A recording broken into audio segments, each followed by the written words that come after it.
Este avión avanza a toda velocidad por la pista bajo la lluvia y el viento, con sus dos pilotos luchando desesperadamente por controlarlo. Pero en realidad no hay nada malo con el avión en sí, así que lo que está a punto de causar esta pesadilla absoluta es algo completamente diferente. Durante la noche del 20 de septiembre de 1989, todo el sistema de control aéreo de Nueva York estaba bajo mucha presión debido al clima, la congestión y el enorme volumen de tráfico. Nubes bajas y lluvias intermitentes habían estado presentes en la región durante la mayor parte del día, obligando a las aeronaves a tomar rutas más largas y a entrar en patrones de espera, mientras los controladores aéreos intentaban desesperadamente acomodar las llegadas en uno de los espacios aéreos más concurridos del mundo. En el aeropuerto La Guardia, los retrasos habían comenzado a acumularse desde temprano en la tarde, y ese tipo de presión operativa no era inusual en Nueva York, pero La Guardia la amplificaba de maneras en que pocos aeropuertos podían hacerlo. Verás, a diferencia de los enormes centros de conexión como el cercano JFK, La Guardia fue construido en el borde mismo de la ciudad, rodeado por agua y por desarrollo urbano, con muy poco espacio para expandirse y, por lo tanto, casi sin margen de recuperación una vez que el tráfico comenzaba a retrasarse. Esto significaba que las aeronaves que llegaban desde Washington, Boston, Pittsburgh, Baltimore, Norfolk y docenas de otras rutas de la costa este estaban, por lo tanto, agrupadas muy juntas desde temprano en la mañana hasta altas horas de la noche.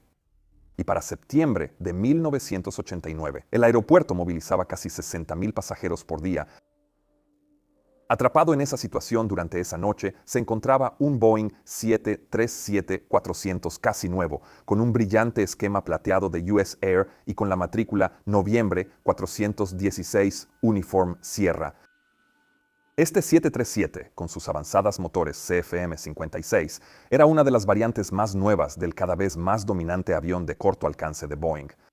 Y la aeronave en sí solo había acumulado alrededor de 2,235 horas de vuelo desde su entrega, menos de un año antes, y estaba en excelentes condiciones generales. Había llegado con su tripulación a La Guardia poco antes esa misma noche, tras un vuelo retrasado desde Baltimore, y en ese momento estaba estacionado en la puerta 15 mientras los controladores de operaciones intentaban decidir exactamente qué hacer a continuación. La aerolínea que lo operaba estaba en ese momento en medio de su propia transición. Solo unas semanas antes, el propietario original del avión, Piedmont Airlines, se había fusionado formalmente con US Air como parte de lo que en ese momento fue la mayor fusión de aerolíneas en la historia de Estados Unidos. Pero fusiones grandes como esa normalmente no ocurren sin problemas desde el punto de vista operativo. Y eso se debe a que los procedimientos, los programas de entrenamiento, los hábitos en cabina, los sistemas de despacho y las culturas de las compañías tenían que fusionarse mientras la aerolínea seguía operando con sus rutas y calendarios completos. Así que los pilotos que técnicamente trabajaban ahora para US Air habían sido entrenados a menudo bajo los sistemas y procedimientos de Piedmont, y por lo tanto, muchas tripulaciones todavía conservaban hábitos y suposiciones de su antigua aerolínea. En aquella noche en concreto, en el asiento izquierdo se sentaba un capitán de 36 años. Era un piloto de la Reserva de la Fuerza Aérea que también volaba el Lockheed C-130 Hércules fuera de su trabajo en la aerolínea y que había acumulado 5,525 horas totales, incluyendo aproximadamente 2,625 horas en el 737. Pero solo unas 140 de esas horas las había volado como piloto al mando, ya que apenas había ascendido a capitán 2 meses antes. Sus registros de entrenamiento generalmente describían su desempeño como promedio. Había aprobado su entrenamiento en simulador sin mayores problemas, pero ese entrenamiento se había enfocado principalmente en eventos catastróficos, no en una serie de problemas menores que se van acumulando, lo cual es importante recordar. Como muchos pilotos de aerolínea en ese entonces, él tampoco había recibido ningún entrenamiento formal en gestión de recursos de la tripulación, que es una capacitación que pone mucho énfasis en aspectos como la comunicación y la coordinación estructurada de la tripulación tanto en situaciones normales como anormales. A su lado lo acompañaba un primer oficial de 29 años que todavía era prácticamente nuevo en operaciones de aviones a reacción de aerolínea. Había acumulado 3.287 horas de experiencia total, principalmente en aviones más pequeños y turbohélices de aerolíneas regionales, pero solo tenía 8.2 horas en el 737 fuera del entrenamiento en simulador y la experiencia operativa inicial. Y de hecho, este era su primer día en línea después de su entrenamiento. Así que, en términos prácticos, probablemente todavía estaba haciendo la transición psicológica de su entorno altamente estructurado de entrenamiento al ritmo mucho menos predecible de las operaciones en el mundo real. Y como he explicado muchas veces antes en este canal, eso lo habría hecho especialmente dependiente de seguir procedimientos precisos, porque eso es realmente lo único a lo que los pilotos nuevos pueden aferrarse. En realidad, había sido contratado por Piedmont Airlines y fue incorporado más tarde como empleado de US Air cuando se completó la fusión. Pero dada su limitada experiencia, ese choque cultural probablemente habría sido menor para él que para muchos otros. Eso sí, ambos pilotos habían sido entrenados y calificados según los estándares de la época, pero para quienes están poniendo atención, todavía había un pequeño problema con esta combinación en particular. Combinar a un capitán recién ascendido con un primer oficial completamente nuevo, por supuesto, no era lo ideal, especialmente cuando se sumaba a una operación ya afectada por retrasos debido al clima, alteraciones del itinerario y cambios constantes en los planes de la noche. Y con la falta de una capacitación adecuada en CRM, los efectos de todos esos factores serían aún más notorios, como pronto veremos. Originalmente, la siguiente asignación de la tripulación después de llegar desde Baltimore era un vuelo rutinario a Norfolk, en Virginia, pero ese vuelo fue cancelado. Y poco después fueron reasignados a un vuelo de reposicionamiento vacío hacia Charlotte, Carolina del Norte, donde la aeronave sería necesaria para otro vuelo. Pero luego ese plan también cambió. La compañía decidió que algunos de los pasajeros que habían quedado varados por cancelaciones y retrasos en La Guardia abordarían esta aeronave en su lugar para un vuelo extra no programado hacia Charlotte, operando como el vuelo 50-50 de US Air. Ahora, estos cambios repetidos visiblemente irritaron al capitán, quien estaba cada vez más preocupado de que cualquier retraso adicional pudiera llevar a la tripulación a alcanzar sus límites de tiempo de servicio antes de que terminara la noche. Así que mientras los agentes de puerta trabajaban para reorganizar a los pasajeros y actualizar el manifiesto, él salía repetidamente de la cabina para hablar con los despachadores y el personal de operaciones sobre estas decisiones de programación. Y eso significaba que dejó al primer oficial solo en la cabina de vuelo a cargo de supervisar el abordaje y preparar la salida, ya que él iba a ser el piloto a los mandos para este siguiente tramo. Y mientras hacía eso, al primer oficial también se le unió un capitán de Pan Am que iba de pasajero en traslado, lo que significa que básicamente solo iba acompañando como pasajero sin un boleto confirmado. Y cuando ese capitán entró a la cabina, se sentó en el asiento auxiliar detrás de la silla del capitán y se puso cómodo, posiblemente colocando un pie sobre el pedestal central.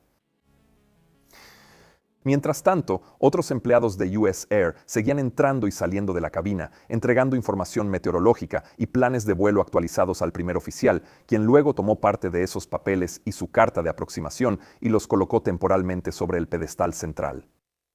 Finalmente, el capitán regresó y se inició la preparación final previa al vuelo, pero curiosamente no se realizó una charla formal de emergencia ni hubo discusiones sobre cómo se llevaría a cabo este despegue.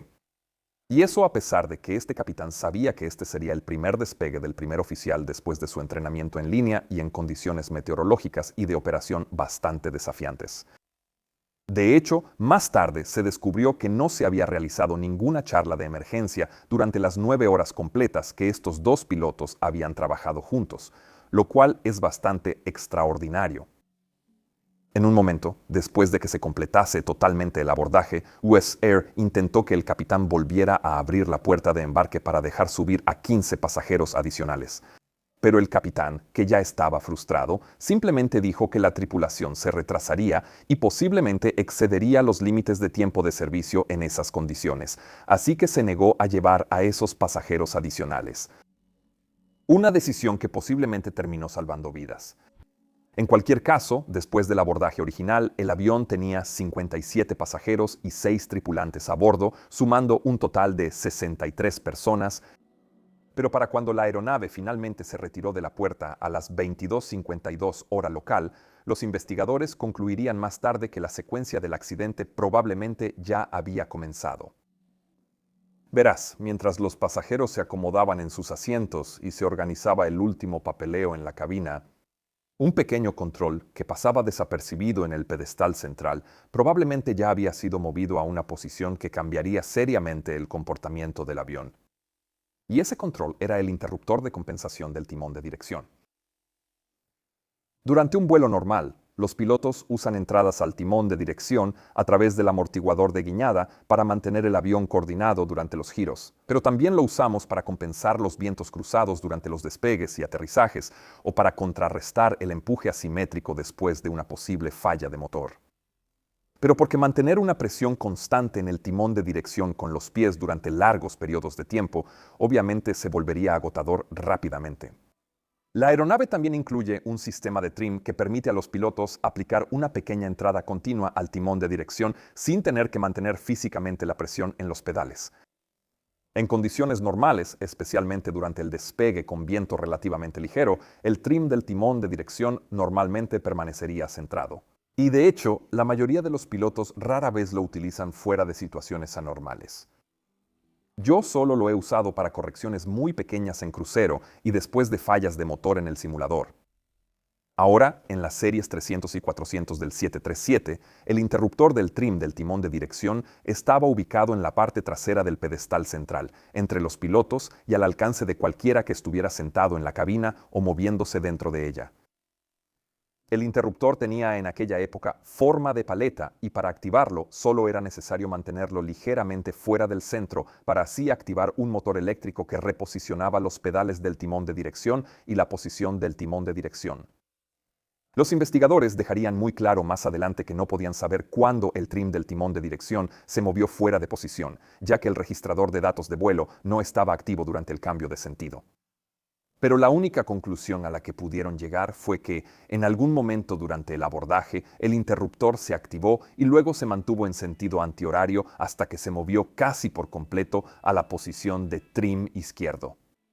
El interruptor habría tenido que mantenerse hacia la izquierda de forma continua durante unos 30 segundos para que eso fuera posible. Y dos de las teorías propuestas sobre cómo pudo haber sucedido eso fueron que el primer oficial lo activó cuando mostró una carpeta de documentos entre su asiento derecho y la consola central, o que el capitán de Pan AM que estaba en el asiento auxiliar apoyó brevemente su pie en la consola y activó inadvertidamente el interruptor al hacerlo. Lamentablemente, nunca sabremos exactamente cómo sucedió, pero lo importante es que ninguno de los pilotos se dio cuenta. Ahora bien, esa omisión se vuelve un poco difícil de entender cuando ves lo que el trim de timón de dirección realmente le hace a un 737 mientras todavía está en tierra. Verás, está conectado directamente al propio timón de dirección mediante el sistema hidráulico incorporado, pero también está vinculado a la dirección de la rueda de nariz durante el rodaje. Esto significa que este trim de timón de dirección a la izquierda habría desplazado los pedales del timón al presionar el izquierdo en este caso. Y si eso no se notó durante la revisión previa al vuelo, lo cual debería de haber sido el caso, habría creado una tendencia sutil para que la aeronave se desviara hacia la izquierda durante el rodaje, como si uno de los pilotos estuviera presionando constantemente el timón de dirección izquierdo. Así que el capitán, quien estaría rodando usando su manubrio, tendría que compensar continuamente hacia la derecha, y eso incluso antes de que comenzara el despegue real, donde el efecto se volvería aún más evidente. Pero creo que sutil es una palabra importante aquí. Rodar un avión de gran tamaño por la guardia de noche, bajo la lluvia y el viento, ya implicaba correcciones constantes de dirección, ajustes de frenos, llamadas por radio, trabajo con listas de verificación y la atención dividida entre el tráfico en la calle de rodaje y los cambios en la secuencia de salida. Así que tal vez un ligero jalón hacia la izquierda no necesariamente habría parecido tan inusual, especialmente en pavimento mojado, donde la retroalimentación a través de los controles se reducía naturalmente. Otro factor era el viento aquí, que si venía de uno de los lados habría empujado el gran estabilizador en la parte trasera de la aeronave y por lo tanto habría creado una necesidad similar de compensación. Y aunque ese viento no habría movido el timón de dirección en el 737, tenemos que recordar que este capitán había volado el C-130 Hércules antes, y ese avión tenía la tendencia de que los pedales del timón de dirección se movieran con el viento. Así que es posible que este capitán, con su experiencia limitada como piloto al mando del 737, simplemente pensara que este desplazamiento era normal. De todos modos, todos los preparativos en la cabina se completaron sin que se notara nada extraño, así que el vuelo 5050 de US Air pronto solicitó autorización para el remolque desde su posición y para encender sus turbinas. Una vez que eso se completó, comenzaron a rodar bajo la lluvia y el viento hacia la pista 31, con el capitán probablemente ya compensando la condición anormal del trim sin darse cuenta conscientemente de que lo estaba haciendo. Delante de ellos, los aviones se alineaban en las diferentes calles de rodaje esperando para despegar, así que mientras el vuelo 5050 continuaba avanzando hacia la pista 31, en algún momento se les indicó que mantuvieran posición brevemente en una de las intersecciones. Pero eso fue pasado por alto por la tripulación, que simplemente continuó rodando hasta que el controlador de tierra intervino y les dio una nueva ruta de rodaje. Ahora, ese error no tendría absolutamente ningún impacto en lo que estaba a punto de suceder. Pero desde la perspectiva de un piloto, esto podría haber sido una indicación temprana de una cooperación en cabina quizás algo subóptima entre estos dos pilotos. Verás, la fase de rodaje es una fase estéril del vuelo, porque es muy fácil cometer errores aquí, y por eso requiere la concentración total de ambos pilotos. El capitán es quien tiene el manubrio, y por lo tanto siempre es quien realiza el rodaje en tierra, en la mayoría de los Boeing 737, pero aún así dependerá mucho de la ayuda del primer oficial, quien estará siguiendo las cartas de rodaje y avisará si algo parece estar mal. Ahora, eso puede parecer sencillo, pero en realidad es una fase bastante avanzada desde el punto de vista de la coordinación de la tripulación, así que el hecho de que cometieran un error aquí podría no significar nada, por supuesto, pero también podría ser una señal de lo que estaba por venir. En cualquier caso, en el interior de la cabina, los pilotos continuaron preparando la aeronave para la salida, utilizando la lista de verificación estándar antes del despegue. Y fue aquí donde una de las líneas más engañosamente importantes de toda la secuencia del accidente pasó casi desapercibida. Como parte de la lista de verificación, el primer oficial anunció trim del estabilizador y el capitán respondió rápidamente, ajustado. Luego se corrigió y agregó, trim del estabilizador. Olvidé la respuesta, listo para el despegue. Pero aunque hizo eso, ahora se había pasado por alto algo importante. ¿Te diste cuenta? Bueno, la redacción de ese punto de la lista de verificación ocultaba una debilidad sutil que los investigadores analizarían a fondo más adelante. Verás, en el Boeing 737, la palabra trim se refiere a varios sistemas diferentes, incluyendo el trim del estabilizador y el trim del timón de dirección. Pero en las operaciones normales de aerolínea, la mayoría de los pilotos solían asociar la palabra trim en esta etapa con el trim del estabilizador, porque ese era el ajuste que se calculaba activamente antes de cada despegue. El trim del estabilizador afecta directamente el comportamiento de cabeceo de la aeronave durante la rotación y por lo tanto las tripulaciones rutinariamente verifican su posición con los números de rendimiento de despegue antes de la salida. Pero el trim del timón de dirección, no tanto. La única vez que se toca ese trim es durante la secuencia temprana de la preparación previa al vuelo, donde se prueba su funcionamiento y luego se regresa a neutro, pero después de eso, nada. Así que aquí, aunque la lista de verificación se había completado, no hay evidencia de que alguno de los pilotos verificara físicamente la posición del trim del timón de dirección en absoluto. No omitieron el punto, pero al no revisar activamente todos los diferentes ajustes del trim, la lista de verificación simplemente no cumplió su propósito.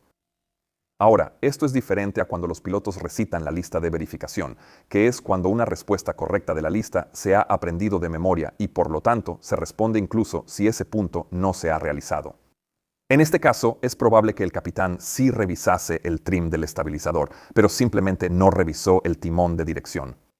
Lo cual entiendo hasta cierto punto, ya que estaba ubicado muy detrás de él y él estaba rodando la aeronave. Así que eso realmente debería haber tenido su propio punto en la lista de verificación, tal vez verificado por el primer oficial. En cualquier caso, el capitán continuó dando la información de salida usando las velocidades de despegue, que ya habían sido calculadas para esta aeronave tan ligera. Y el elemento más crucial en esa información fue la velocidad V1, que es la velocidad en la que se debe tomar la decisión de rechazar el despegue o continuar. Después de la B1, los pilotos estamos comprometidos con el despegue, ya que los cálculos de rendimiento muestran que después de ese punto puede que no tengamos suficiente pista para detenernos. Así que cualquier falla detectada después de la B1 debe atenderse una vez en el aire. El capitán le dijo entonces al primer oficial que para este vuelo la V1 estaba fijada en 125 nudos, la velocidad de rotación sería de 128 nudos y la velocidad segura de ascenso después de una falla de motor, la V2, sería de 139 nudos. Pero no dio más instrucciones sobre cómo manejar realmente un despegue rechazado. En su lugar, se conformó con que el primer oficial recitara cuáles serían sus maniobras iniciales después del despegue. Afuera de las ventanas de la cabina, las luces de la pista brillaban sobre el pavimento mojado mientras otros aviones seguían despegando uno tras otro hacia la oscuridad sobre la bahía. En el extremo noroeste de la guardia donde se encontraban, la pista 31 se extendía poco más de 2.100 metros hacia el agua y terminaba en una pequeña zona de escape antes de caer hacia la bahía que estaba abajo. En circunstancias normales, esa pista era más que suficiente para un Boeing 737-400 con poca carga como este. Pero eso dependía de que los pilotos se cumplieran una serie de condiciones muy estrictas, lo cual era especialmente cierto si la aeronave tenía que rechazar el despegue por cualquier motivo. A las 23:18, el controlador aéreo de tierra finalmente instruyó al vuelo 50-50 que se posicionara y esperara y que cambiara a la frecuencia de la torre. 2 minutos después, la torre autorizó a la aeronave para el despegue. Mientras avanzaba y se alineaba con la línea central, el capitán intentó aliviar un poco el ambiente preguntándole al primer oficial si estaba listo para ello. Y el primer oficial respondió con una risa nerviosa diciendo, «Bueno, allá vamos». Pero cuando empezó a mover las palancas de empuje hacia adelante, otro eslabón importante en la cadena del accidente ya se había puesto en marcha. Verás, el último punto en la lista de verificación antes del despegue había sido el freno automático. Y cuando el primer oficial cuestionó ese punto, el capitán simplemente respondió, «Está apagado». Que el freno automático tenía una configuración RTO, la cual activaría automáticamente el frenado máximo en caso de que las palancas de empuje fueran reducidas por encima de aproximadamente 90 nudos, y eso obviamente sería muy útil para reducir la velocidad lo antes posible. Y también ayudaría al piloto que llevaba los mandos al reducir parte de la carga de trabajo si necesitara concentrarse en controlar la aeronave, por ejemplo, durante un despegue rechazado. Así que al decidir no usarlo, el capitán estaba eliminando esa importante barrera de seguridad. Entonces, ¿por qué haría eso? Bueno, eso es más difícil de decir, pero en ese entonces existían muchos malentendidos sobre la función del freno automático. Muchos pilotos pensaban que podría causar que los pasajeros situados en la parte trasera se lastimaran si se activaba repentinamente a una velocidad relativamente baja. Y otros pensaban que podrían necesitar la opción de frenado diferencial para mantener el control direccional después de una falla de motor. Ahora bien, ambas ideas eran en gran parte falsas y no estaban basadas en hechos, pero en cualquier caso, el primer oficial había aceptado la decisión del capitán y ahora se estaba preparando para su primer despegue después de su entrenamiento, en este clima bastante malo.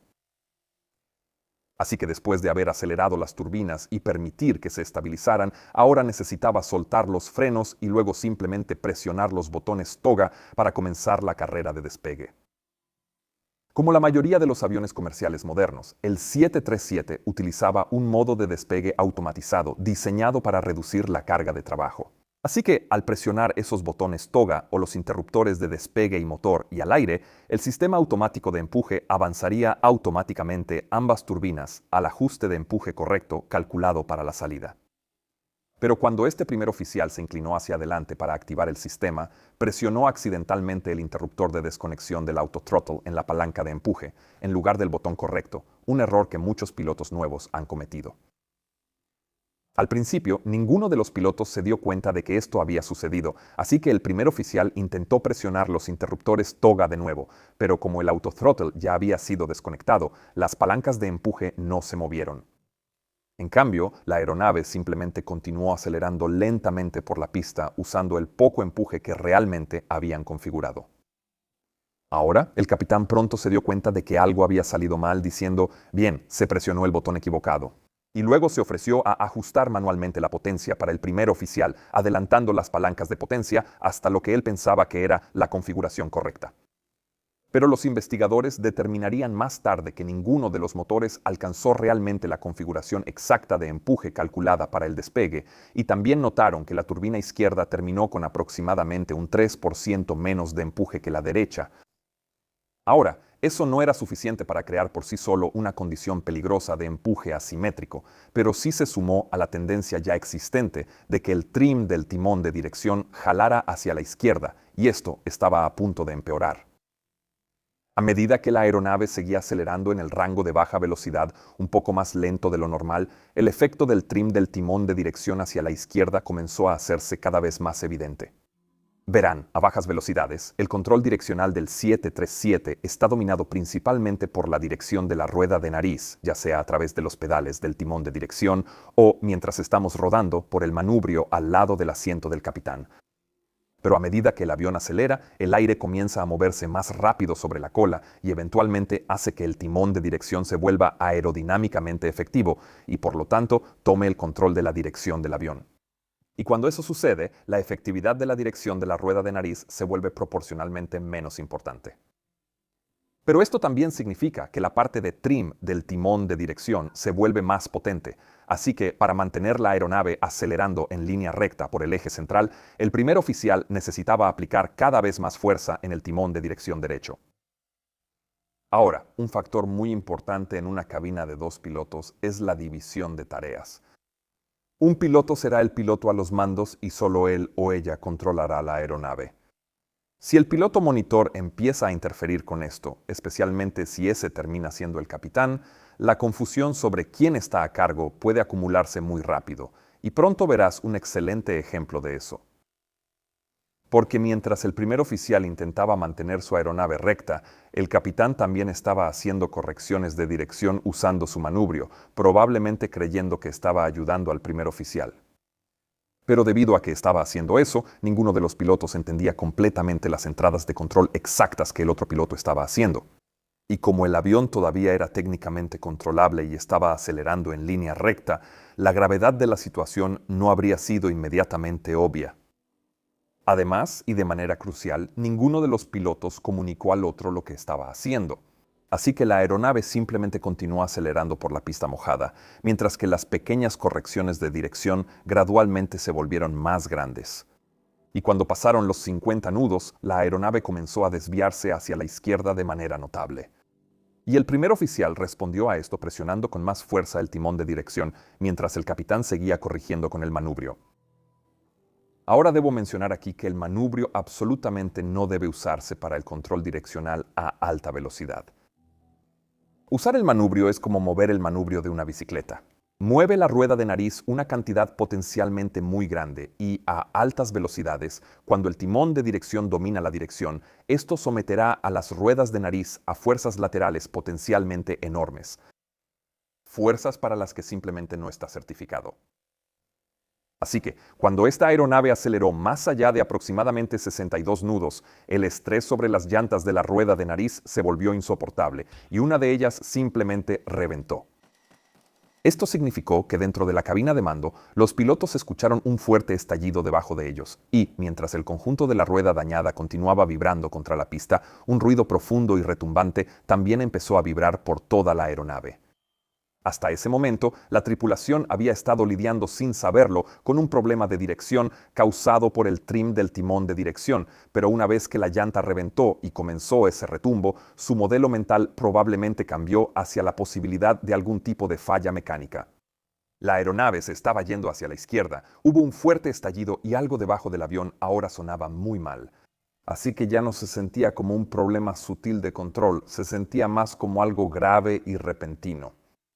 Y al mismo tiempo, la situación del control de dirección seguía empeorando.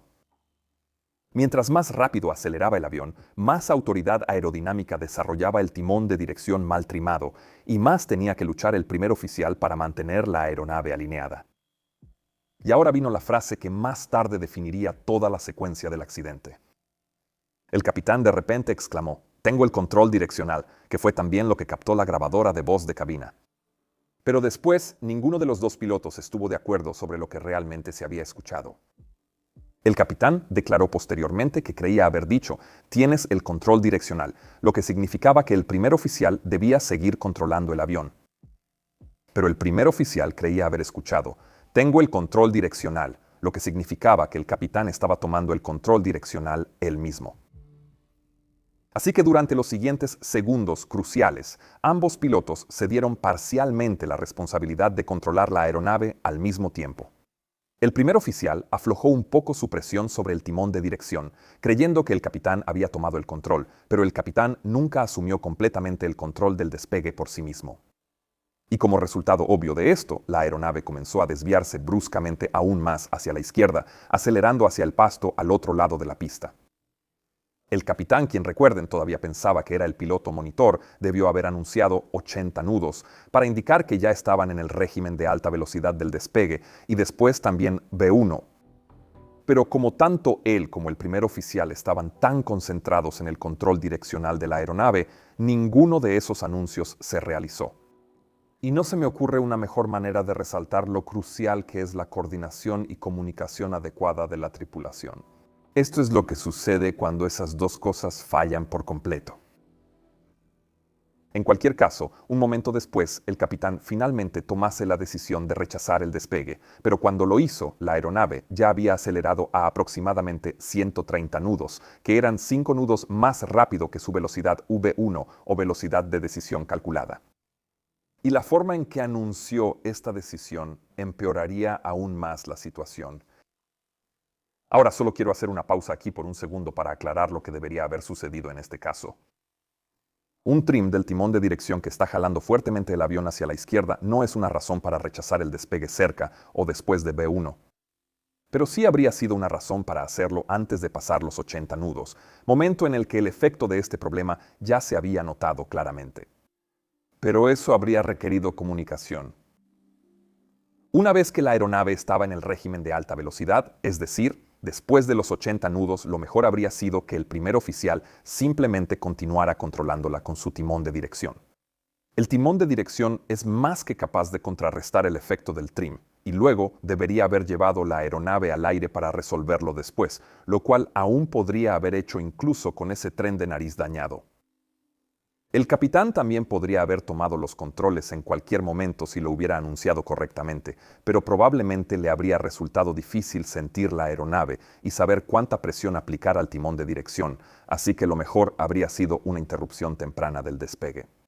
Y si se hubiera manejado de cualquiera de esas maneras, el tren de nariz habría permanecido intacto y la aeronave habría detenido su marcha o despegado de manera segura.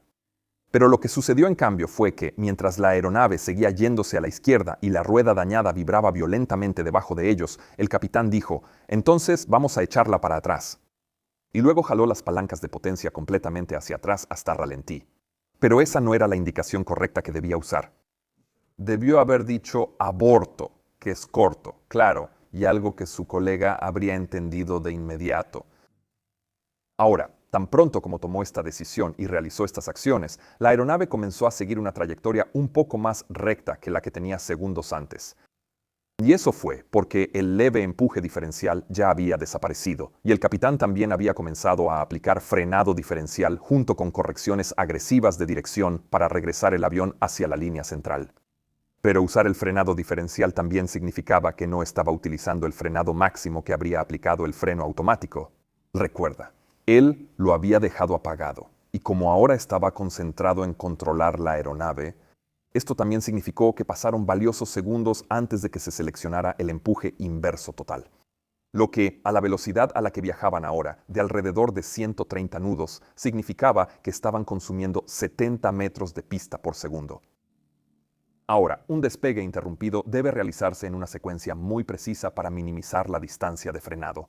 Lo que haces es que primero cierras las palancas de empuje, desacoplas el autoacelerador externo, luego usas RTO o el frenado manual máximo según sea necesario, levantas manualmente la palanca de freno aerodinámico para que todo el peso recaiga sobre los frenos y después seleccionas el reversa total de empuje. Ahora, esto generalmente lo realiza el capitán, así que el primer oficial se convierte automáticamente en piloto de monitoreo y debe anunciar cualquier desviación, velocidades y pista restante. Pero como este capitán no usó la frase correcta, es probable que le haya tomado un tiempo a este primer oficial nuevo darse cuenta de que estaban en una aproximación rechazada.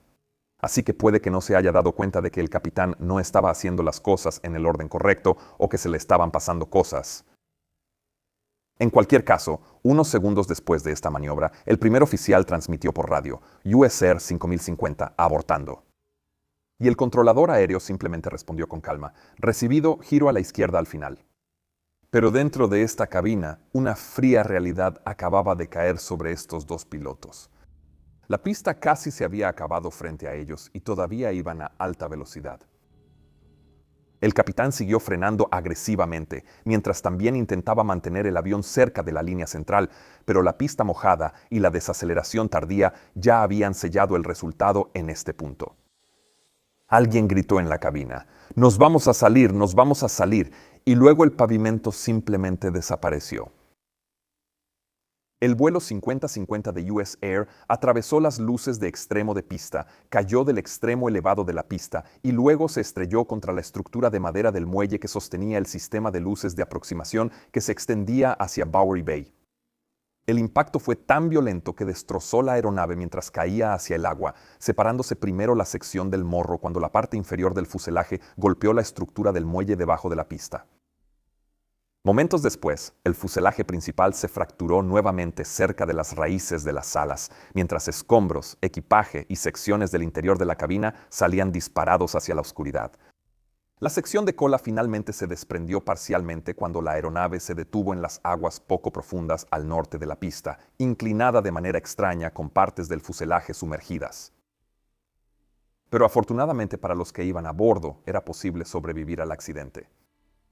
Debido a la velocidad de impacto relativamente baja con el agua, no hubo explosiones ni incendio posterior al accidente. En cambio, el daño más mortal provino de algo mucho más localizado. Verás, cuando el avión chocó contra el soporte del muelle debajo de las luces de la pista, partes de la estructura se empujaron hacia arriba en la parte inferior de la cabina, alrededor de las filas 21 y 22 y la cabina de mando. Y eso aplastó secciones del piso hacia arriba, dentro del propio compartimiento de pasajeros. Trágicamente, esto terminó matando a 2 personas y lesionando al capitán, pero esas 2 muertes serían las únicas. Pero para todos los demás, esta pesadilla aún estaba lejos de terminar. Las luces de la cabina fallaron casi de inmediato cuando el agua fría y oscura comenzó a entrar en partes del avión por todos los agujeros y rupturas. Los compartimientos superiores se abrieron durante el impacto, esparciendo maletas y escombros por el suelo, donde los pasajeros luchaban ahora por orientarse en la oscuridad. Los sobrecargos solo tuvieron unos segundos para entender lo que estaba pasando y darse cuenta de que el avión no se estaba incendiando, sino que se estaba hundiendo, así que supieron enseguida que necesitaban sacar a todo el mundo lo más rápido posible. Pronto notaron que la puerta de entrada delantera izquierda no podía usarse debido al agua afuera y que partes del fuselaje alrededor de otras salidas habían sido dañadas o deformadas por la secuencia de desintegración.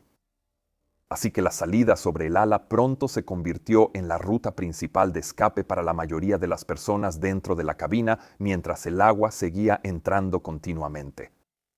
Las cuerdas de amerizaje colocadas cerca de las salidas sobre el ala fueron desplegadas correctamente por los sobrevivientes y luego extendidas hacia el agua para que las personas tuvieran algo de qué sujetarse mientras se alejaban del avión.